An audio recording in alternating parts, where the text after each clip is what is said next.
Many years ago, we Rotarians made a promise to the children of the world to rid our planet of the scourge of polio. We keep our promises, and the eradication of polio remains Rotary's highest priority. In order to cross the finish line, we need to remain vigilant. As Rotarians, we need to continue to educate ourselves, our fellow members, and the public on the devastating effects of this virus on children and their families. It's my pleasure to share a special preview of Rotary's documentary, Drop to Zero. It's an in-depth look at the historic effort to eradicate polio. I know you'll find this film as meaningful as I do. Let's take a look.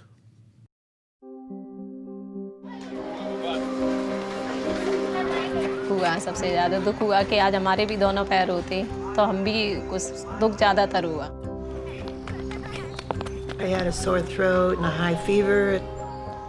My dad took me to the doctor and they called my name and I got up and collapsed. And the doctor said she has polio.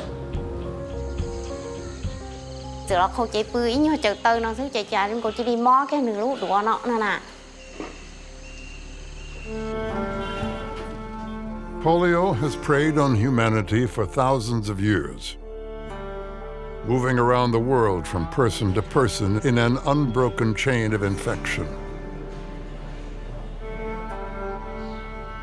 In the early 1950s, there was a particularly intense outbreak in the United States that crippled nearly 60,000 people. It was really frightening because there was no vaccine and you never knew who was going to get polio. Everybody knew somebody who had the disease. It's been described as the AIDS of the time. And in the parks, precautions are taken to prevent gatherings of youngsters. Parents wouldn't let their children go swimming. Movie theaters were closed. People were kept inside. Nobody knew what was happening. What we know today is that polio is spread by contact with contaminated food, water, or human waste. When the virus multiplies in the intestines, many children will only suffer from mild flu-like symptoms. But in 1 in 200 cases, it travels to the spine, attacking nerve cells that control the muscles in the arms and legs, leaving the victim paralyzed. In the worst cases, the victim dies, unable to breathe or swallow.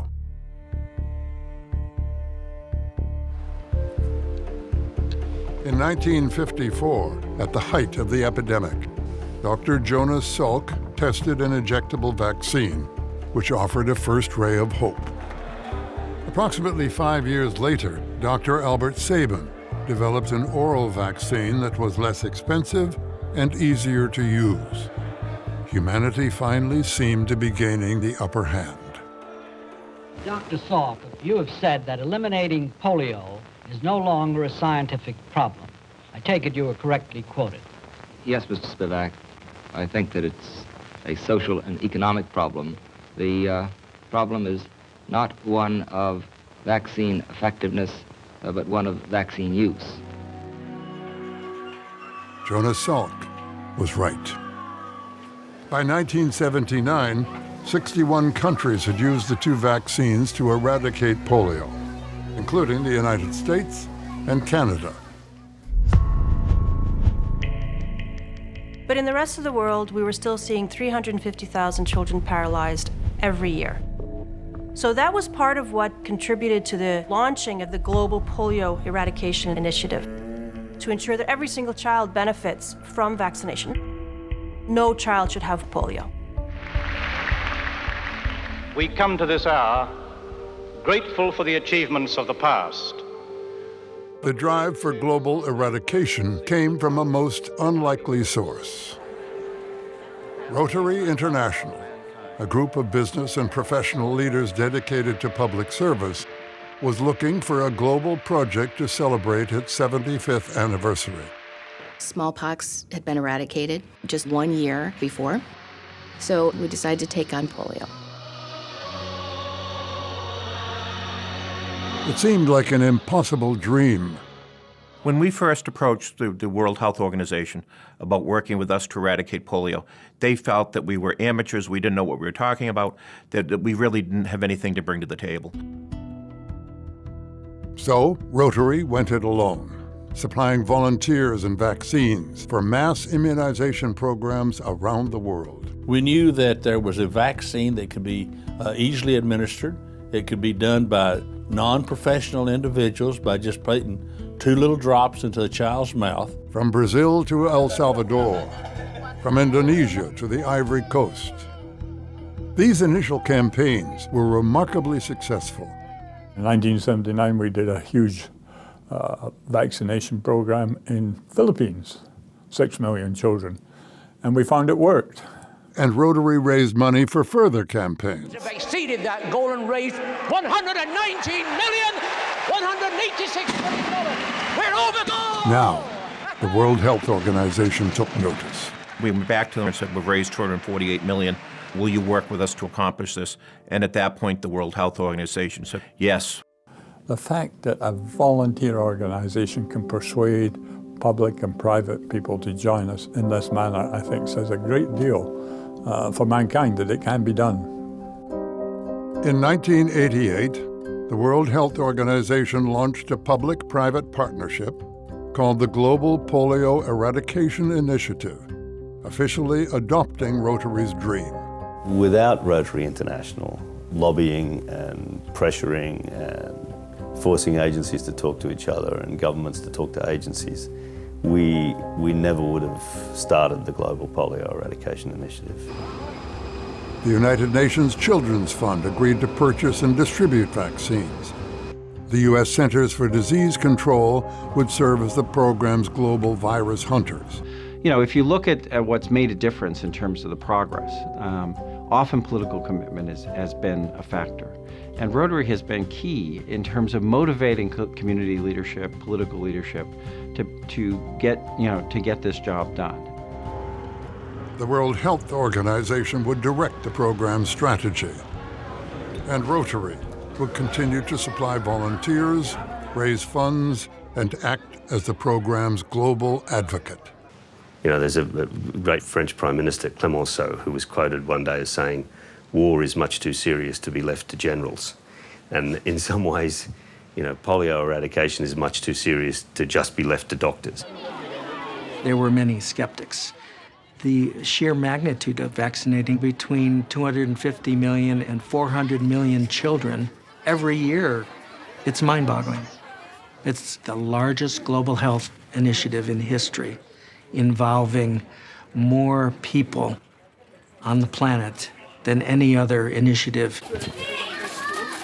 When the program started in 1988, the goal was to eradicate polio by the year 2000. Although the program missed its original deadline, the number of infected countries dropped from 125 to 9. India saw its last case of polio in 2011. This victory was the result of millions of vaccinators, health workers, and social mobilizers working in towns and villages all across India to immunize more than 170 million children each year. It was a huge moment. It demonstrated what the country was capable of doing and what the polio program was capable of doing. It reinvigorated the whole program. After India, the remaining countries said, we can do it too. There are huge logistical challenges in getting effective vaccines to children in the highest risk and most difficult areas with a vaccine that you're keeping in a closed, cold container. Ice baths ba wanda ake exporting vaccine da shi ke LGS ba bai frozen ba fa wutan bai kwana ba me yasa wutan bai kwana ba ba ne ba okay ba ne fa generator kuke tayar wannan vaccines ne a ciki wani vaccine ne wannan polio.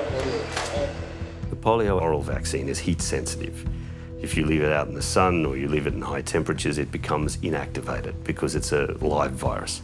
So it has to be kept under 8 degrees centigrade in general storage and preferably frozen. To provide vaccine to remote areas, the polio program has built a globe-spanning network called a cold chain, which keeps the vaccine from spoiling. The cold chain begins with private sector drug companies that supply billions of doses of vaccine to UNICEF, which stockpiles, manages, and transports the vaccine to polio programs around the world.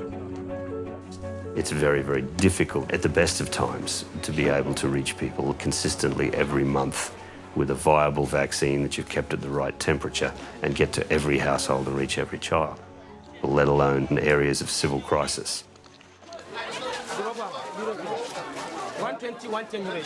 This has brought to the fore our need to ensure that we do not become complacent, because this is what the virus does. It surprises you.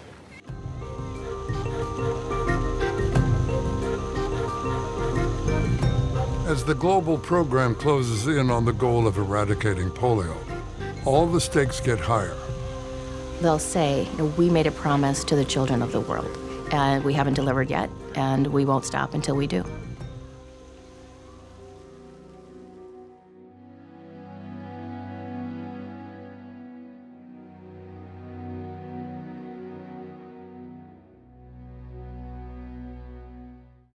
We need each of you to advocate for continued support from government and elected officials, to talk to your fellow club members, family, and friends, to ask them to join you in making a financial contribution.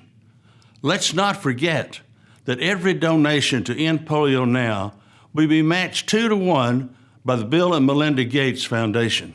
And finally, please encourage your district leaders to contribute district-designated funds. District-designated fund contributions will be matched 1-for-1 by the World Fund. And with a 2-to-1 Gates Foundation match, contributions of district-designated funds will yield a 6-to-1 match. These critical funds will save lives. That's our history, our vision, and our legacy. Rotary members had the audacity to start this campaign, and we won't stop until it's done. It doesn't matter where you live. There's work to be done all over the world. Here are 5 things you can do. Esta es la historia de un progreso histórico. Una historia que no existiría sin ti.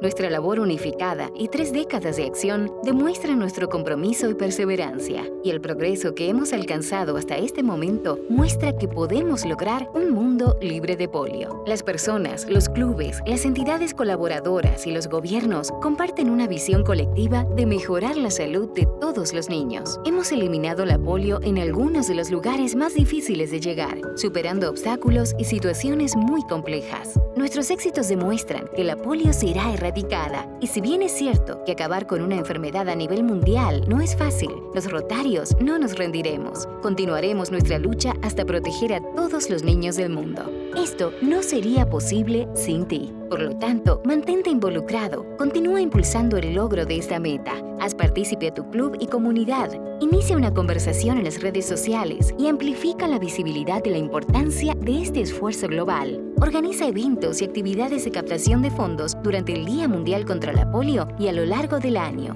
Aboga ante los gobiernos sobre la importancia de apoyar la erradicación de la polio. Haz una contribución e invierte en una de las iniciativas de salud más grandes de la historia. Sé un personaje en nuestra historia. Sé la solución a nuestro desafío. Gracias a la participación de cada uno de ustedes, haremos que la polio sea una enfermedad del pasado. La erradicación es posible, así es que mantengamos nuestra promesa.